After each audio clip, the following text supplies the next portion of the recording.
and also kind of look forward to this next season. And man, we had an awesome Thanksgiving celebration gathering on Sunday.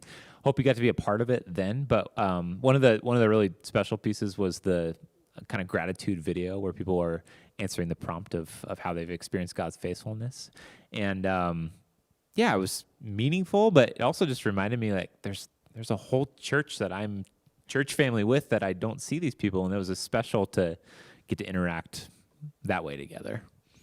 We watched it in the Osborne home on our couch like we do every Sunday morning, and but sitting there and watching that video and actually meeting people for the first time. So I saw people on the video that I've literally never worshiped together in our building, and then obviously friends that have not been in person with for months and months, and so it gave me this sense of like, wow, God's working in our church. I really miss some of my friends and church family that we don't get to be together, and then on top of that, just as I watched it, a sense of deeply grateful that this is my church that I get to be a part of, and these are my people, and just so grateful for our church. And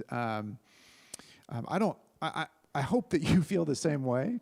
But I just sat there and looked at my family on the couch and my family on the screen, and just really grateful for you, for us as our church, and then to go through the day and hear later in the day on Sunday of how many people dropped off food. And so some of us dropped off food throughout the week ahead of time, and then others, like in our house gathering, got a reminder, and several in our house gathering got food that day and dropped it off at church. And Adam was here at the building as people came and dropped stuff off, and to hear him describe normally, if you don't know this, normally what we do on this Sunday is at the end of the gathering, all bring our food, if we've remembered to bring it to the gathering that we're attending, to bring it up at the end, and as we sing the last song, and to fill the stage with food, and not get to do that, and yet still hear stories of us as a church dropping off food, and Adam describing it, just, all the food on the stage, and literally thousands of dollars represented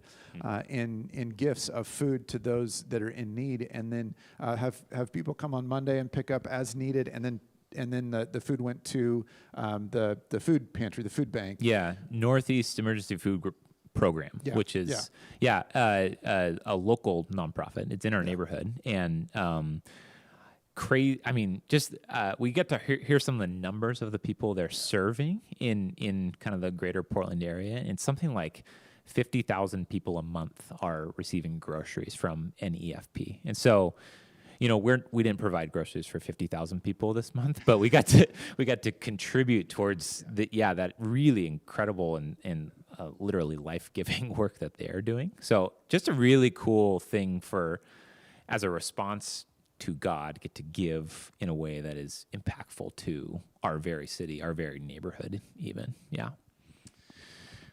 One of the things that I got to do this week, and so following Sunday, and so just being so grateful for Mosaic, I got to write a letter, and it's going in the mail today, and you'll get it in the next couple of days. Hopefully Friday or Saturday, it'll show up at your house. But just for me, an opportunity to share the things that I'm seeing in our church family that I'm grateful for, that I'm celebrating. There's also a fun card in there. Connor, you actually helped put that together, but we took pictures of all of our staff team, and it's fun. So just a fun. If you don't want to see us, don't look at the card, but hopefully you'll want to. And it's a fun, just a way for us as a team to say Merry Christmas. We love you, and we're so thankful for you. And then there's also a little cutout in there that's a QR code. Mm-hmm. And if you take your phone and put it on camera and scan it over the QR code, it will link you to our website of all of that's going on for Advent. Yeah. And so that's kind of a cool new thing that we're doing. But it just tells you everything that's going on for Advent. That'll all be online. Yeah. On Sunday, we talked about the Advent calendar, which is kind of a really great resource for anybody to kind of bring some intentionality to their Advent. And then along with that calendar are 25 devotionals that are being written by kind of Mosaic community people, and those are all linked on that Advent page. Some information about our Advent partners and kind of the giving projects we're working on together. Yeah. What are the other fun things? Oh yeah, we have some Advent yard signs that we had made that are kind of up for grabs. If you're interested in one of those, stick in your yard. They say "Light shines in the darkness," which is kind of our Advent theme, and then information about how to plug in.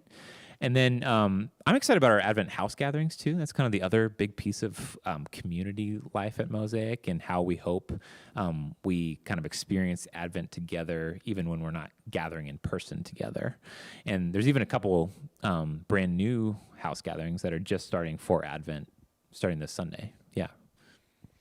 Yeah, so thanks to those of you that are helping to lead those, and such a great way for us to connect as church family in this season. That line that you just heard Connor say of for Advent for us this year, of light shines in the darkness, and it's this straight out of Scripture.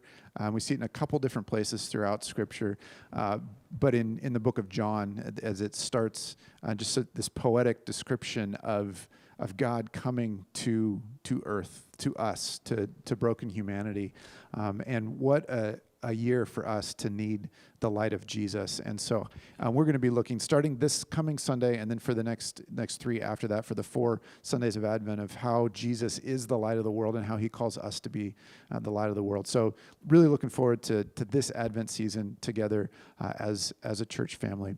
Tomorrow is Thanksgiving, and if I can imagine you feel some of the same things that I feel, of the way that I wanted my Thanksgiving to go, and the plans that Abby and I had in place for our family and another family that we were going to share together, how we were going to divide up the food. We weren't all going to have to make all of it. We were going to laugh together. We were going to share good food and drink together and dessert, and that is all very different. We still get to be together as a family. I hope that you get to be together, even in person or on screen, with some loved ones tomorrow. There are things in the midst of this season that we can still cling to, that are good things that God has given us. And I encourage you to remember those and reflect on those and thank God for those tomorrow on Thanksgiving. Love you. Miss you. Talk to you soon. Okay.